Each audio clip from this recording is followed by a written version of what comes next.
Как попадают в вебкам? Бывает, конечно, и на HeadHunter встречается объявление как оператор ПК. Девочка сидит на собеседовании, говорит, это же вебкам. Ей до последнего нет. Что чаще всего у тебя просят мужчины? Улыбнуться. Что самого жесткого просили сделать? Провести стрим с мамой. Во время трансляции ты часто симулируешь оргазм? Мой контент, мой стрим – это мой продукт, который я продаю. У меня не было мечты стать вебкамщицей. Мне нужны были деньги.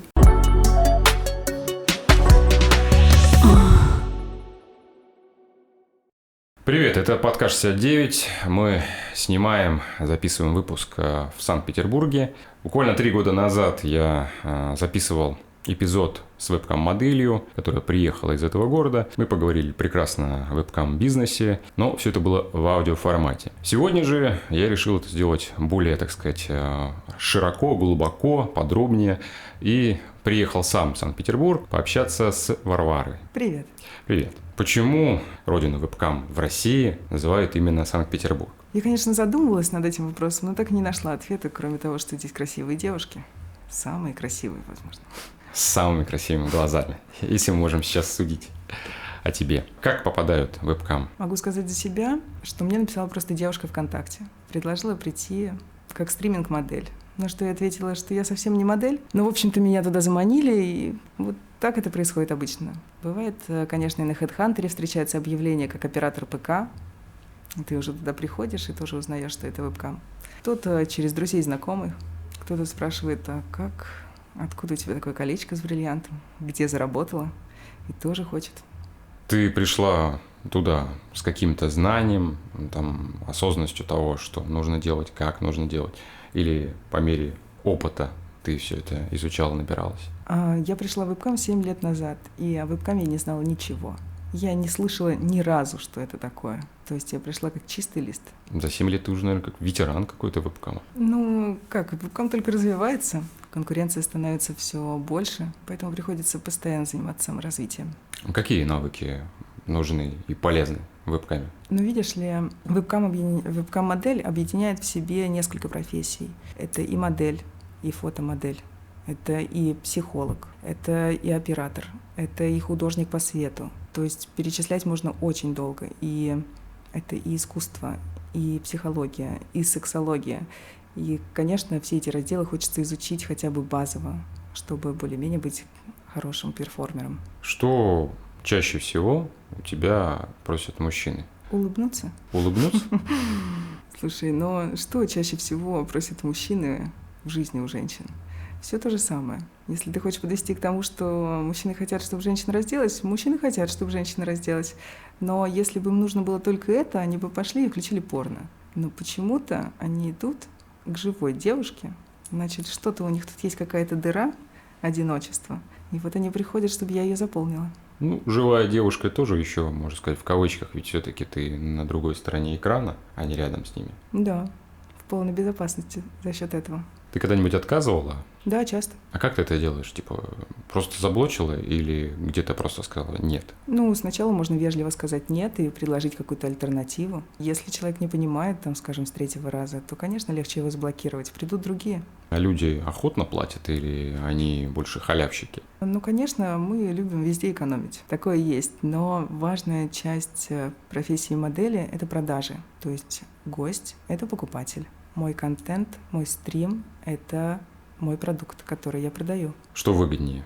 Какой-то приват, просто жизнь с чаевых во время прямой трансляции? Существует большое количество сайтов, и они все работают по-разному. То есть приватные сайты, на которых, скорее всего, ты будешь зарабатывать именно на приватах. А есть сайты, на которых тебе надо держать зрителей, держать вот эту сцену, и там больше чаевых. То есть нельзя так сказать, что что-то определенно одно дает больше. Кто-то продает контент в офлайновом режиме, то есть какие-то фотографии, альбомы с фотографиями, видеозаписи, которые могут купить, когда я не онлайн. Но для тебя главная задача – это удержание или все-таки переманить человека в приват? Для меня главная задача – найти там так называемых постоянников, которые будут в дальнейшем со мной. То есть не просто перебирать мужчин, которые мне платят, а найти тех, кто будет ко мне возвращаться постоянно. А как ты это делаешь? Как ты заманиваешь человека? Соблазняешь? Показать? Слушай, ну я просто стараюсь относиться искренне к человеку. Наверное, это самое главное. Наверное, я стараюсь в каждом увидеть ребенка, в каждом увидеть какие-то сексуальные черты. Ну, то есть такая терапевтическая профессия, как лекарем себя ощущаю. А из эфира, не закончив сессию, ты выходила? Да, почему нет? Я такая взбалмошная, знаешь, могу. Но за репутацию свою как модели ты не переживаешь в этом плане. Те, кто меня любит, они вернутся, Мгм. да, они тянутся. Но если мы будем говорить о реальной репутации, зрители, которые сейчас нас слушают, они не верят, что ты в балаклаве сидишь. То есть они не знают, что все-таки, получается, ты переживаешь, если тебя узнают и на улице, там, друзья, знакомые, еще кто-то. Слушай, ну в этот момент такой, в прошлом году, в конце прошлого года, начали говорить о новом законе, в котором пропишут о вебкаме. И, в общем-то, на многочисленных вебкам-каналах начали писать о том, что вот сейчас вас за вебкам посадят. Появились многочисленные ролики, как полицейские врываются в студии, накрывают их. Поэтому я больше за эту безопасность переживаю. Ты с кем-то сама делишься, говоришь, что ты занимаешься этим. Конечно. Ну как же так? Я же не могу жить в таком пузырике и никому не рассказывать. Но это в основном, наверное, друзья или есть кто-то еще ближе? Ну, с родственниками у меня религиозная семья, Мгм. поэтому как бы я все думаю, надо сказать, но все их жалею. Во время трансляции ты часто симулируешь оргазм? Никогда. То есть для тебя это все идеальный бизнес, так сказать. Ну да, конечно, это прекрасная часть моей работы. Почему бы не получить наслаждение? А в реальном сексе это как-то отражается? Мне это разгоняет либидо. То есть у тебя прям вот все по фэншую. Здесь ты наработала на камеру, ты здесь получила оргазм, пошла дальше, еще продолжила. И тебе Но нигде это не даже тормозит. мешает в каком-то плане. даже мешает? Да, то есть секса начинает хотеться больше. А ты не боишься, что в какой-то момент ты настолько привыкнешь, хотя, в принципе, у тебя уже 7 лет опыта, но все-таки вдруг ты привыкнешь, что ты уже не сможешь без вот этих трансляций. Я не могу без трансляций. Я уже давно это поняла. Конечно, прямо такая ломка наступает, знаешь.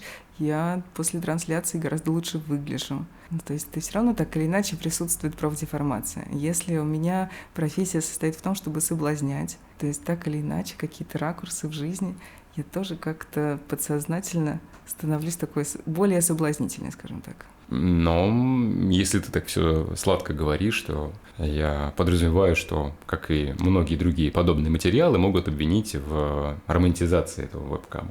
Знаешь ли ты, как переводится слово «гейша»? Искусство, человек-искусство. Ага. Вот для меня вебкам-модель — это тоже своеобразная виртуальная гейша. Поэтому нет, я считаю, что вебкам-сфера недостаточно романтизирована. Ты имела опыт работы в студии.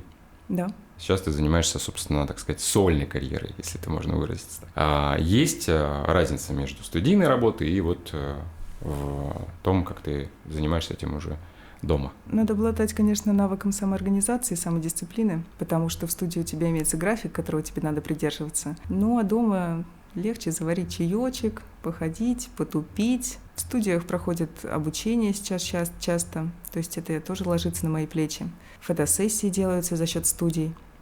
То есть много таких моментов, которые приходится делать самой. Получается, все равно тебе нужно хоть какой-то, наверное, график иметь, ведь твои зрители, они что-то типа как программу включить на телевизоре, они должны знать, что ты вот в 5 часов там появишься. В общем-то, я разгильдяй в этом плане, но да, если ты хочешь хорошо зарабатывать, желательно работать в одно и то же время и часов по 50 в неделю. То есть топовые модели не работают меньше 100 часов в 2 недели. А что по деньгам? Разница между студией и своим сольным заработком? В основном студия забирает от, скажем, 30% до 60%. Очень по-разному бывает. Разные условия. Это большая разница-то. Но опять-таки, как это определяется? Только чисто от руководства? В некоторых студиях это зависит от заработка. То есть чем больше ты зарабатываешь, достигаешь какой-то планки, у тебя добавляется 5%, потом там еще 5%, там, например, и максимум может дойти до 70%. Но у каждой модели получается свой определенный, так сказать, ценз, да, там порог, который определяет, что вот она зарабатывает там от такого-то процента, там, может быть. Или как это определяется? Или все одинаковые? Получается. Все одинаково. То есть нет прям топ-супер каких-то моделей, которые могут получать там гораздо больше. Чем больше ты зарабатываешь, тем больше у тебя процент. Обычно это так. Хотя не всегда. То есть нет постоянного оклада все равно? Нет, в среднем студия забирает 50%. А договор какой-то подписывается, нет? Практически никогда. Ну, то есть птичьи права. Да. Но также тебя могут взять и тогда выдворить сегодня, завтра, не заплатив там за месяц, за два. Могут, но меня выдворят, а я пойду на какой-нибудь телеграм-канал и напишу, что вот эта студия не выплачивает деньги, обманывает. Все-таки студии тоже как-то должны следить за своей репутацией, чтобы к ним потом приходили. Вебкам – это все-таки легкие деньги или это все слишком преувеличено? Хочется спросить, бывают ли вообще легкие деньги? Вебкам такая же работа, как и все остальные. Сколько ты вкладываешь, столько ты и получишь. А ты легко рассталась со своими бывшими работодателями? Да. Потому что я читал разные там отзывы вебкам-моделей о том, что их шантажировали, угрожали слить их материалы, там паспортные данные и все такое. Недобросовестные работодатели встречаются, я думаю, в любой сфере. Возможно, мне просто повезло. Что касательно психолога? Есть? Нет? У меня, конечно, это так модно сейчас. В самой вебкам-студии присутствует? Ну, так как я сейчас работаю не в студии, ни в одной из моих бывших студий не было психолога, в одной был куратор. А что делал куратор? Куратор, наставник, коуч. Ну как, стимулировал, мотивировал. Проверяла, есть ли у тебя мотивация и все ли в порядке Да, с твоим настроением. целеполагание, вот это все. Для своих зрителей ты должна быть постоянно счастливой или им не важно твое настроение?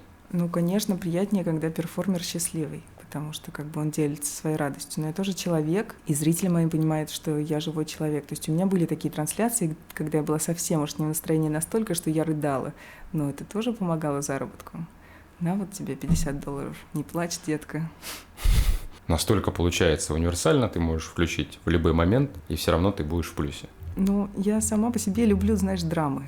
Я считаю, что самое лучшее приходит через боль. Поэтому чуть-чуть драмы капнуть в свою трансляцию. Почему нет? А за вот эти 7 лет ты за что-то благодарна вебкам? Да, за очень многое. Видишь ли, у меня такая ситуация, что 10 лет назад я получила многочисленные травмы позвоночника, таза и лишилась чувствительности в урогенитальной зоне. То есть человек ломает руку, ему надо разрабатывать руку.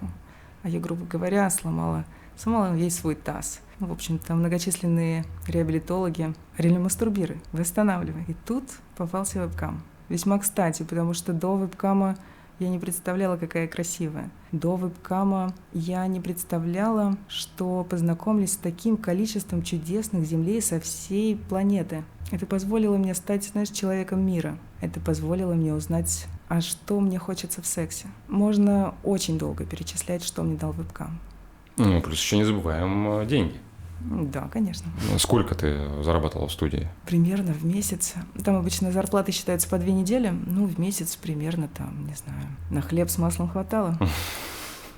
Если более приземленно, как-то... Если работать 5 дней в неделю по 8 часов стрима, то вполне можно выйти на заработок $2000 в месяц. А сейчас, когда ты делаешь это уже сама? Ну, я, скажем так, ленюсь много.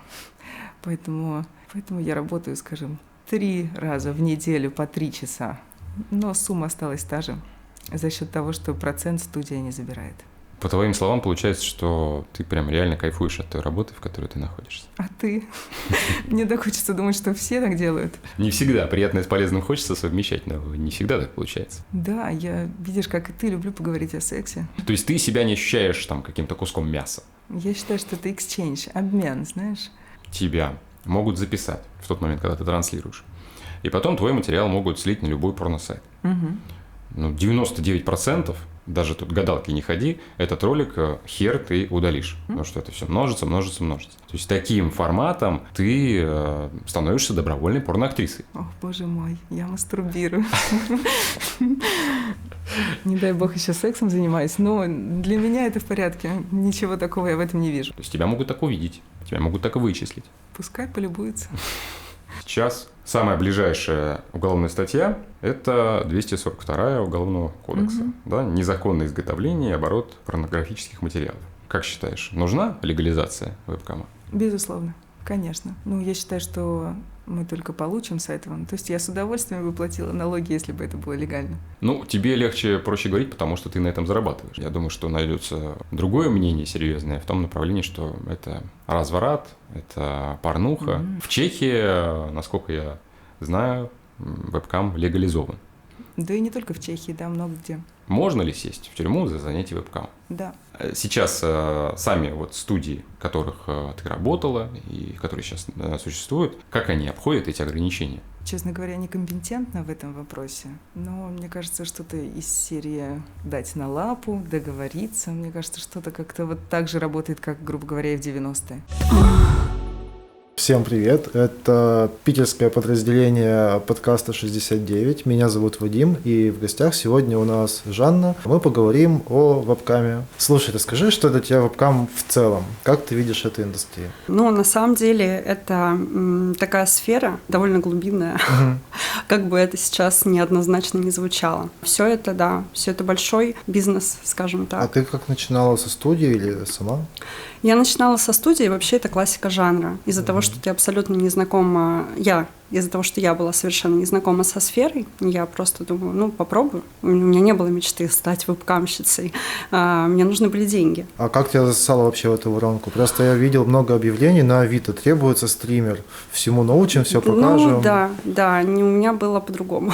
Пандемия только началась, это была весна, и у нас все закрылось, все перешли домой работать, а я в этот момент уволилась в Москве с работы и переехала в Питер. Я работала 3 года бухгалтером, помощником директора. Очень сильно устала, завалилась в глубокую депрессию, села на антидепрессанты, пошла работать с психологом, ничего не помогало, не работало. В итоге я переехала в Питер. Был разгар пандемии, закрылось все, работы практически не было. Ну, а нужно было на что-то снимать жилье, на что-то кушать. И я увидела рекламу. В Яндексе просто заходишь... какой-то баннер, контекст. Да. Это от студии реклама. Да, там открыто было то, что это именно вебкам, потому что я знаю то, что многие прикрывают это. А какие еще способы знаешь вербовки? Через группы и каналы в Телеграме, именно с вебкам-моделями, то есть или потенциальными вебкам-моделями. Знаю то, что обманывают и разводят. Я с этим сталкивалась, наблюдала. А как происходит? Как разводят? Ну, на Авито отправляют объявление, то, что приходите вести трансляции. Девочка сидит на собеседовании, говорит, это же вебкам. Ей до последнего нет. Это не вебкам. Нет, это не вебкам. А потом хватит на койку, вот тебе камера, зарабатывает деньги, да, камера, лавенс, сиди. Ну, не заставляют раздеваться, конечно, но сам факт, то, что, да, вводят в заблуждение, и там такой прессинг был. Ну, просто так получилось, то, что я присутствовала при вот таком собеседовании. Смешанные чувства были. Да нет, были ужасные чувства. Но немножко восхищал вот этот вот HR-менеджер. То есть, получается, пришла девочка собеседоваться, ее заставили. Ну, не заставили, ее обманули. Ее обманули, да. говорят, что вот посиди, проведи трансляцию, раздеваться не нужно, и вот тебе комната, иди туда, прям сразу же в этот же день. Да, и на вопрос, ну, она говорит, это же вебкам. Я говорю, нет, это 100% вебкам. Более-менее сейчас стигма все-таки сходит с этого всего. Все равно все девчонки боятся сливов, все равно все это, ну, табуируется максимально, но в целом уже потихонечку идет это в массы. Конкуренция становится больше, естественно. Вот, и как-то более-менее девчонки там и на Ютубе тоже видят, и интервью, в частности, там со мной приходят на консультации, хотят работать, хотят пробовать. А ты же сама не раздеваешься на стримах? Да я раздевалась, конечно. Я много чего делала, но сейчас мой максимум — это топлес, когда я вообще работаю, а я почти не работаю. То есть начинала ты с того, что полноценно раздевалась, делала все вещи, которые... Ну, не все. У меня есть, конечно, некоторые табу, которые я не готова делать. Но какие-то вещи, да, я делала, но потом перестала. Ну, мне не нравится. И я поняла, что если себя заставлять, выгореть можно, да, через 3 дня эмоционально. А с психологом не работала? Ну, работала, работаю, продолжаю. И, ну, у меня психологическая завязка. Я не работаю, потому что у меня обесцененность страдает сейчас. Самоценность. У меня страдает самоценность.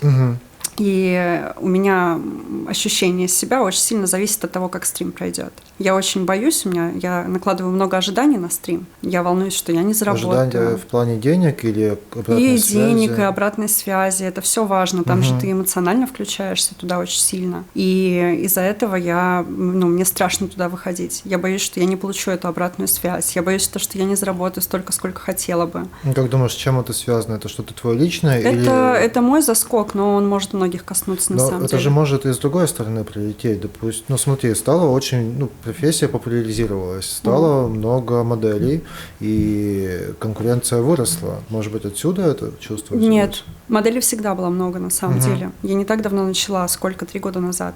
И моделей уже тогда было очень много. И там уже есть топы, да, ты все равно себя с ними сравниваешь, ты смотришь, как они работают.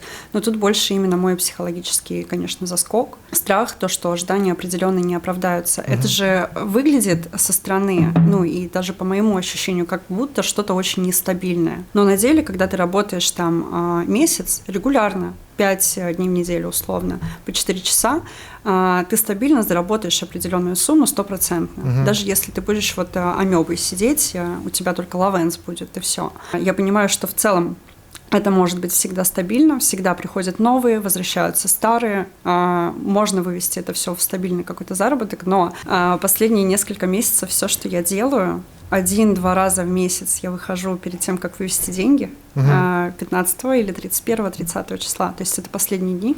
Я выходила просто 15 числа, 14-15 могла 2 дня поработать, дань с мемберов собрать и еще 2 недели. Но они прям ждут тебя? Ну, я их предупреждаю, говорю, вот, хотелось бы поболтать туда-сюда. Английским начала заниматься из-за этого, то есть я пришла ни би, ни кукареку с этим английским, вот, и только сейчас начала заниматься. Я перевела в Telegram уже очень давно, и с некоторыми мемберами я знакома больше 2 лет, и мы там регулярно на связи. А сколько площадок ты транслируешь? Да, вообще больше 3 я стараюсь не делать, не распыляться, но было время, на 7 работала. На Россию тоже работаешь? Москва, Питер? Я не выключаю Россию. А родители все знают у тебя в окружении? Да, у меня только мама. Ну, то есть ты Конечно. не паришься? Нет, я не парюсь. И все хорошо к этому относятся, все нормально? Ну, если нет, идут нахрен. Да, у меня мама первая узнала. Все знают абсолютно. Конечно. Вернемся к тому, что собираешь дань с мемберов. С мемберов. Ага. Ну, от $200. За стрим. То есть Ну, это с за 3 3-4 площадок. часа.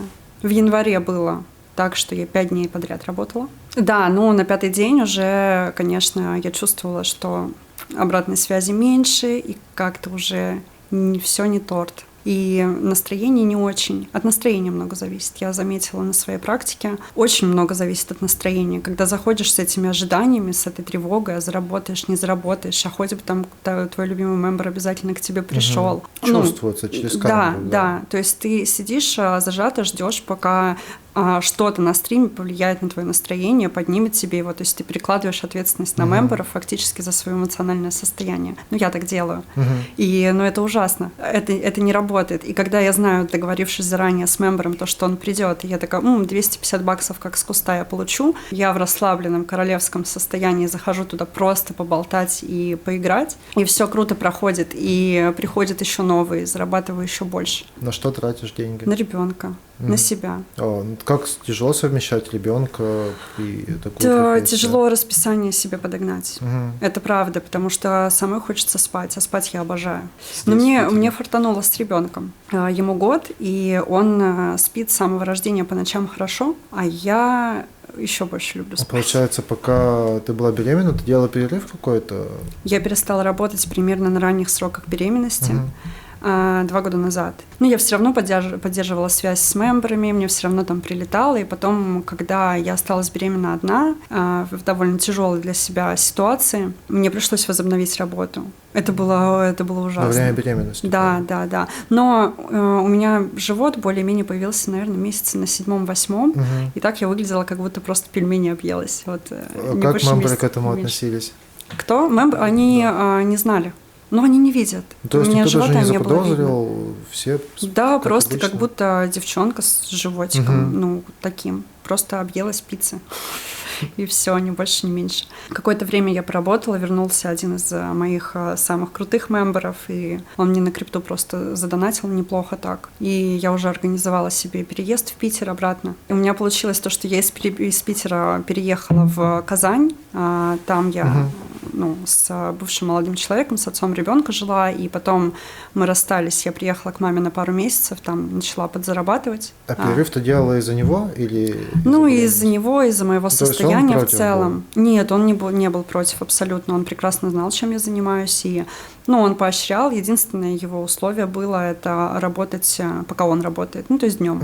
Вот. И у меня график был с 6 вечера, ну, с 6-8 вечера до 12, 2 ночи примерно. А как-то он повлиял на то, что ты решила сделать перерыв? Мое эмоциональное состояние. Я созависимая. Я созависимая, я попала в это, слиплась, и все, мне уже там ничего не хотелось. А сейчас ты где-то еще зарабатываешь деньги или только вот со стримов? Я вообще не понимаю, откуда они мне приходят, если честно. Мне, Ну, не то знаю, есть это какие-то маткой надышала. отголоски от работы? То есть Отголоски от работы, да. У меня есть эксклюзивный мембер, с которым мы раза 2-3 в месяц созваниваемся обязательно. Ну, мы с ним, в принципе, на связи. Мой добрый друг и любовник, назовем это так. То есть вы продолжаете общение еще и вне онлайна, то есть в офлайне? Ну, конечно. Нет, в офлайне в реальной жизни? Да. Нет. Мужчина — это не Просто моё. сказал любовник, я такой, Любовник, я имею в виду по скайпу любовник. Да, понял. Я иногда удивляюсь, как девчонки, думая, что вебкам — это последний их шанс, хотят на коленке зайти на стрим и думать, что сейчас посыпется тут с неба мана. Не посыпется. Бывало у тебя такое, что ты работаешь, да, в привычном режиме, там твой заработок плюс-минус стабилен, и тут бах, какой-то момент случился, и... Провал? Нет, наоборот? Да, какие-то взлеты. Было. Один раз было. Это сильно было. Ну, то есть я очень сильно удивилась. У меня там было много тоже эмоций относительно этой ситуации. Я зарабатывала там, я не знаю, в лучшем случае, ну сколько? Около 60 в месяц на тот момент, наверное. Рублей? Да. И тут, я только-только домой там перешла, только-только все это начало происходить, и тут, за 3,5, за 4 часа я заработала 39 тысяч. Ну, это просто пиковое или после этого какой-то подъем? Нет, начался? он так и остался, он мне потом просто донатил. А что повлияло? Что повлияло, что такой рост произошел? Да, господи, фактор удачи. Это просто фактор везения вселенского какого-то. Просто пришел подписчик и начал кидать денег? Просто пришел, мы познакомились, да, начали общаться, и он там нормально тогда натипал. А как ты ушла от обнаженки к укулеле? Ну как, я хочу именно в разговорный формат перейти, в идеале. Вот, ну и все. Ну а из-за чего, почему? Ну, у меня сексуальность нарушена. То есть у меня после моей там травмы, после расставания, я очень сильно замкнулась, закрылась, и сексуально в том числе. Вот. Сейчас, конечно, происходят некоторые метаморфозы в связи с тем, что я прохожу психотерапию, есть определенные сподвижки, мне не очень понятно, ну, то есть я пока в растерянности. Как думаешь, вернешься обратно к обнаженному формату? Ну, может быть, не знаю, может быть, не исключаю. Ты помнишь, как у тебя это происходило, что ты чувствовала, что переживала?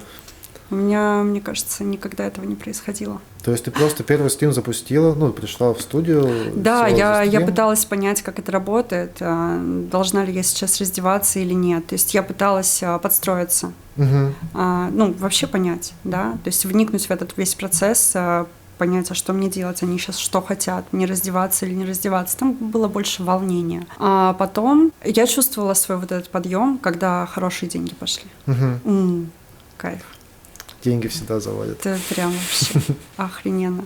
Да, поэтому да. Но хочу все-таки оговорку сделать на тему того, что вебкам это правда очень тяжело. Это очень тяжело именно на регулярной какой-то основе. Какие трудности можешь рассказать? О чем? Ну, я объясню. Во-первых, ты очень сильно устаешь, особенно если ты делаешь много разных вещей. Физически? Да. Если ты, представь, 6 часов и в гриву и хвост себя. Девчонки между собой вебкамщицы шутят, что типа, за станок пора. Игрушки с игрушками? С игрушками, не с игрушками. Ты разные шоу делаешь, разные элементы. Бывало такое, что ты просто брала и завершала стрим? Или приват, например? Конечно. Ну, во-первых, я себе в гриву и хвост никогда не долбила. Вот. Потому что не люблю. Просто не люблю. Завидуем тем, кто может. Реально, искренне. Восхищаюсь бесконечно тем, кто может. У некоторых такая работоспособность просто невероятная. Как ты аудиторию удерживала? Разговорами, да, в приватных сообщениях. Да я заметила, у меня тенденция такая, что да, обо всем. Ну и мне за это и платили в основном. Ну, то есть я на этом буквально зарабатывала, потому что мне интересно пообщаться с человеком. Мне интересно выстроить эмоциональную какую-то небольшую близость, вывести его в Телеграме продолжить общение. Потому что человек реально крутой, прикольный. с ним кайфово. Ну и все. И они там уже они даже стесняются мне бросить, чтобы я там грудь им показала. То есть там ты уже максимально искренне общаешься с людьми? это моя проблема. Это моя проблема, потому что я сливаюсь с работой, и у меня грань теряется. То есть у меня нет границ тогда, где мое личное и где я как вебкамщица. У меня роли сливаются, и я прихожу: здравствуйте, я здесь Жанна, давайте разговаривать. И поэтому у тебя случилось некое выгорание вот этого? Ну да, оно давно длится, и я с этим разбираюсь. Я вообще, пока думаю, буду я возвращаться или нет. Скорее всего, я еще попробую, будет у меня попытка. Что самого жесткого просили сделать? Провести стрим с мамой. Баснословные бабки обещали. Жестко. Жестко. Жизнь как-то поменялась, когда ты начала сама на себя работать? Да. Можешь рассказать об этом процессе? Не то, что было плохо, стало классно, а вот именно как процесс. Как процесс было страшно. Было чувство вины. Когда я заработала 39 тысяч за 3-4 часа, зная, что я месяц за 35 пахала, я почувствовала вину за то, что кто-то, мешки ворочает за 20 в месяц, а я тут за 3 часа просто посидела, даже не разделась ни разу, и заработала, почти 40 тысяч. Я думала, я недостойна, я не цена достаточно, чтобы я вот так вот могла. Как ты привыкала к этому? Как боролась с этим? Да, разрешала себе. То есть, я же это выбрала. Те, кто на заводе работают, не выбирают. Выберите. Я взяла на себя такую ответственность. Ты самостоятельно это все делала? Или тебе психолог помогал? Психолог тоже помогал. Но что-то я и сама делала. Я так-то девка не глупая. Я могу и сама. Но психолог, да, это прекрасное подспорье. Замечательный костыль. Какими качествами важно обладать, чтобы там работать? Стабильность с самоценностью. Прям стабильный. Чтобы то, как будет идти стрим, на тебя не влияло. Либо иметь инструменты, которые тебя вернут в хорошее состояние. Какие инструменты? Например, любимую музыку включить и переключить свое настроение, состояние, просто начать кайфовать. Позвать какого-нибудь своего любимого мембера и начать с ним разговаривать, чтобы тебе стало поприятнее и получше работать. Вне работы, да, куча инструментов. Конечно, заниматься тем, что любишь. Кушать вкусную еду, свою любимую. Отдыхать. Можно прям реально отдыхать, можно прям лежать, вообще ничего не делать. Реально вот телефон убрать. Вот так можно отдыхать. Какие-то новые увлечения, развлечения появились в твоей жизни? Да, пожалуйста. Да, вот именно связанные с деятельностью. С деятельностью, на интервью хожу. Какие ты в себе качества прокачала? Благодаря курсам, работе. Или, может быть, наоборот, в чем-то стала более надменной, например. У меня агрессия на мужчин, особенно если подкатывают, я начинаю их усмирять. С чем связано, как думаешь? С травмой. Вот на фоне этого, в том числе, я не готова сексуально раскрываться. Я не очень люблю мужчин. Тяжеловато. Я сразу как-то вербально и невербально мужчин перевожу в формат друзей. То есть я не позволяю даже в фантазиях разогнаться, что со мной там можно отношения построить, например, да. То есть я как-то осаживаю. Когда ты пришла в профессию, почувствовала изменения в своей сексуальности? Может быть, либидо у тебя увеличилось? Нет. Но чисто визуально я себя больше принимать начала. Это есть. Это из-за того, что ты себя видишь постоянно, на камеру? Да, или из обратной с нужного связи? ракурса ты себя видишь, и обратная связь всегда положительная. Все это вместе дает такой отпечаток, что ты думаешь, да, я ходила, это лучшая работа. Имитировала когда-нибудь оргазм на камеру? Ни разу. У меня проблема. Вот, кстати, качество, которое очень сильно полезно для вебкамщицы, это умение врать. И я знаю девочек, которые так могут, и я им искренне завидую. У них лавенс где-нибудь в сумке валяется, а они хреначат и делают вид, будто у них лавенс в самом нужном месте. На всякий случай уточню, лавенс — это такая штучка. Лучше ты расскажи. Да, лавенс вообще это фирма, которая производит секс-игрушки, и у них есть игрушка Lush. Их 3 версии. Этот Lush коннектится с сайтом, это такое вибро-яйцо с хвостиком, которое коннектится с сайтом, и когда тебе типают на этом сайте, вибро-яйцо вибрирует, оно у тебя находится, чаще всего внутри, но это не обязательно. Я девчонкам всегда говорю, вы просто его себе возьмите, не надо его никуда засовывать, просто в трусы себе киньте. На него, и да, уже этого уже достаточно, это правда. Просто многие противятся, не хотят покупать лавенс, такие, я не хочу ничего внутрь засовывать. Я говорю, не надо. Просто возьми, это приманка на мужчин, ты не понимаешь. Да и все. Это розовая яркая игрушка, ее хорошо заметно. Но от Лавенса много есть еще и других игрушек, они тоже классные, тоже коннектятся, но Lush — это вот самое популярное. Подводя к концу диалога, хочу тебя спросить такой вопрос. Вот вспомни весь период от первого стрима до сегодняшнего дня. Какие у тебя впечатления от этого периода? От первого стрима до сегодняшнего дня? Да. Вот как будто все, вот этот период Да, у закончился. меня из-за этой сферы вся жизнь очень сильно поменялась. Именно на связке, на вебкаме. То есть это стало неотъемлемой частью моей жизни. Так уж получилось. Но ты ведь и хорошие моменты пережила, и травмировалась в процессе этого конечно. всего. Но в целом Поэтому ты у меня, хорошо. Да, это жизнь. Тут какие оценки? Тут просто, все есть как есть.